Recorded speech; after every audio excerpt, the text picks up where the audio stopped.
Hello everybody, welcome to Cory Turner Talks Cars. Thank you for watching the show, subscribing to our YouTube channel. Because of you, we get to make more videos and we're having a great time doing it, so thank you so much. Now, as most of you know, I like different cars and strange cars and fingerprint cars and things that are just a little bit out of the norm. I love all cars. We definitely talk about all of them, but if I'm drawn to something, it's usually a car that's a little bit different. And that's why I wanted to talk about this car today. I was setting it up to do it as a 0 to 60, but I thought, you know what? Let's just talk about this car because I wanted to give you my impressions of it and what I think about it. Now, it comes from Kia, right? Now, we know that brand. Of course, it's Hyundai is the parent company, and then you've got Kia. And it's a sensible brand, right? You've got the Optima, it's a very sensible car, nice features. You've got the Sportage, that's a good SUV.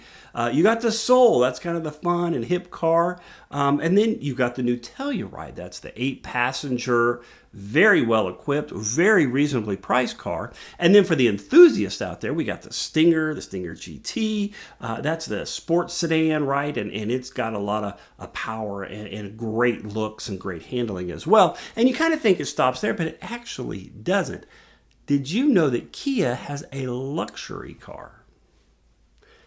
Most people don't know that. When I bring that up, I usually get some pretty blank stares. So that's why today I wanted to talk about what Kia has and what their luxury car is. And it has been around now for about 6 years, and it seems to be a very well-kept secret. So what car does Kia have that we consider, or I consider, luxury? All right, let's take a look at that. The car in question today is this. It is the Kia. It is the K900, okay? Now, it originally launched in 2012, really didn't hit the U.S. till 2013, 14. And around the world, it's known as the K9. It's also known as, I'm going to butcher this name, the Quoris, Quoris. But when it came to the United States, it was definitely referred to as the K900, okay? Now, Kia always has a lot of features in the car. The Optima has a lot of features. The Telluride has a lot of features. The K900 is no different. From the very beginning, this car was loaded with features, and especially a lot of luxury features, things you would find with BMW and Mercedes and Audi and those cars. Those features were put into the K900. So I classify this as obtainable luxury, okay? And we're going to talk about pricing and things like that in here a little bit. But really, it's obtainable luxury that gives you the size, the engine, and the features that you expect from a luxury car at a price that's much more obtainable. Okay, so let's keep looking on here. So first, let's talk about a little bit about the K900, where it came from, and what that. The first gen was from 2013 to 2018, and as far as the second gen, that started in 2018. So let's take a look at that. So let's talk about engines first and what they're putting in there. Now, the first gen K900 did have a V8, but in 2019, the second generation K900s all have a twin turbo 3.6 liter V6. It produces 365 horsepower, 376 pound-feet of torque. And like we said, it's front engine, rear wheel drive, of course, and the twin turbo. So it's packing quite a punch. It's not the V8, but this engine here produces a fair amount of power and pretty quick response, and it's actually the same motor that they have in the Kia Stinger. So you've got that turbo engine from the GT is here in this car. Now, this car is a much bigger, heavier car loaded with amenities and features and all that kind of great stuff, but it's the same power plant. A good, reliable power plant there. Now, so how does that power get down to the road? Okay, it's an 8-speed automatic transmission. I already said earlier, it's the all-wheel drive. It kind of, most of that power is going to the rear wheels, but it is an all-wheel drive vehicle. And that gives it 0 to 60 in 5 seconds. So that is quick acceleration for a car of this size. And of course, now the trade-off is, 18 to 25 miles per gallon. But if you're getting a car like this with this size, with these features, especially with this kind of power, you're going to have a trade-off, and it's going to happen there in the miles per gallon. So when I say it's obtainable luxury, that's exactly what this is. It is obtainable luxury because it has an extensive list of features. Now, let me say this. you're not going to find the exact same quality of finish out or materials, let's say it that way, materials of a Mercedes or a BMW. But the amount of standard features that you get and the features that you can add to the car, that's extensive. And especially when it comes to the price, we're going to talk about the price in a little bit. I wanted to jump over and kind of look at that and see, okay, what are some of the features that we get? So here's a 2019 K900. They're showing that the MSRP starts at $59,900. So I want you to compare that to a BMW 6 Series, right? That's going to be over $10,000 more. But when we start looking at some of the features, right, even the highlights here, let's look at the interior features. Of course, you got leather trim, the 2.3-inch touchscreen, heads-up display, lane assist, smart cruise control with stop and go, which is really kind of crazy. When you start going even further, 12-point power outlets in the back, additional rear ventilation, Android Auto, Apple CarPlay. There's some luxury cars that don't even have those features. Auto dimming, rear mirror, that kind of stuff. But blind spot collision avoidance, blind spot collision warning, blind spot view monitor. As we look at it, the amount of the camera coverage that this gives you around the vehicle is super impressive. Of course, driver attention warning. That is pretty cool. We need that now, right? So when you start looking at the extensive look, we just keep going. Heads-up display, intelligent lighting control, lane departure warning, the safety features that they have, and I've had the luxury of driving several Kias. The safety features that they put in, the technology that goes into that, it's fantastic.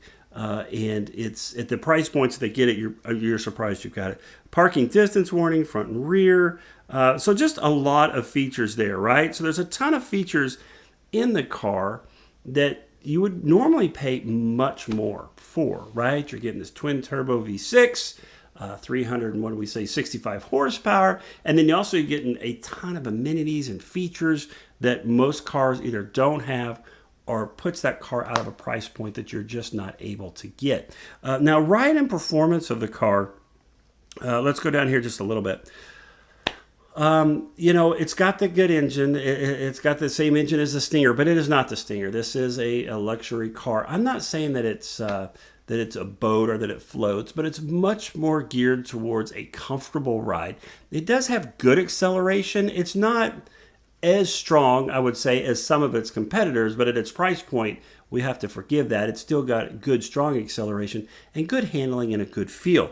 Now, when we look at competitors, well, who are we looking at? Well, Hyundai is the parent company. This car is based upon the Genesis G90, so we're going to have to look at that as a comparison for sure. But if you go with the Genesis, the G90, you're going to be paying about $8,450 more. So you're nearing in on, getting close to $10,000 more when you really compare what you're getting with the car if you go with the K900. Now, the other one is the BMW. Yes, of course, you do have the name badge of BMW, the Legacy, the Heritage, all of that.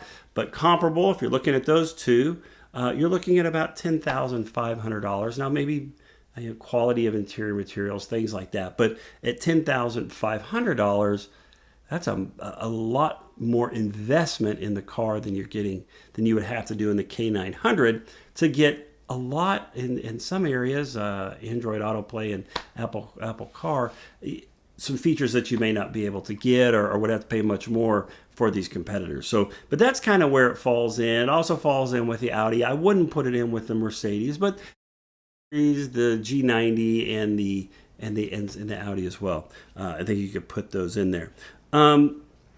As far as like the pictures of the ones you've been seeing here today, that was from my buddy Kederick over there at Mortiz KIA. I'm going to put his information there in the description. So if you need any more information about that, Kederick's a certified K900 consultant, which is pretty cool. You have to go through some extra things because, like I say, this is a luxury car. This is at the top end of Kia. I have driven these, a lot of the Series 1s. It's a great car. And it feels large and it feels substantial, but it doesn't handle that way. It's got plenty of room for everyone inside. If you go with the luxury package, that's when you're talking about reclining back seats, ventilated back seats. I mean, it has all the features that you would want to expect, especially when you're talking about luxury, especially at cars that are much more expensive than this. The K900 delivers on that. And it is super, super impressive. What's the trade-offs? Well, it's a Kia. And I think that is changing now from where it was many years ago. Like I was talking about Kederick there, I've bought 3 Kias from Kederick. I've been super happy with each one of those. I've got one of them now that is nearing 100,000 miles. It is still going strong. I'm interested to see what happens when we cross that 100,000 mile barrier. But up till then, these have been going great. I've had SUVs, I've had Optimas, and each time when I go see Kederick and I see a K900 there, it's hard for me to walk away because it is a different car. Most people have no idea really what it is. And when you tell them a Kia, of course, they get really confused. And for me, I love that. That's a great source of conversation. That's a good topic to cover. But Kia has done a great job with the car. And like I say, it's loaded up. So you need to, if you're in the Dallas-Fort Worth area, talk to Kederick so you can take a look at that one. Have you been around a K900? Have you driven a K900? Do you know somebody who's driven a K900? If so, leave that in the comments. I want to hear your thoughts. What do you think of the styling? Is it too bland? Does it not stand out enough, or did Kia hit that right? And what do you think about the twin-turbo V8 that they're going with now in the second generation as opposed to the V8? What are you thinking about that? Remember to like, comment, and share. Again, thank you for subscribing to our YouTube channel. Let's talk about cars tomorrow.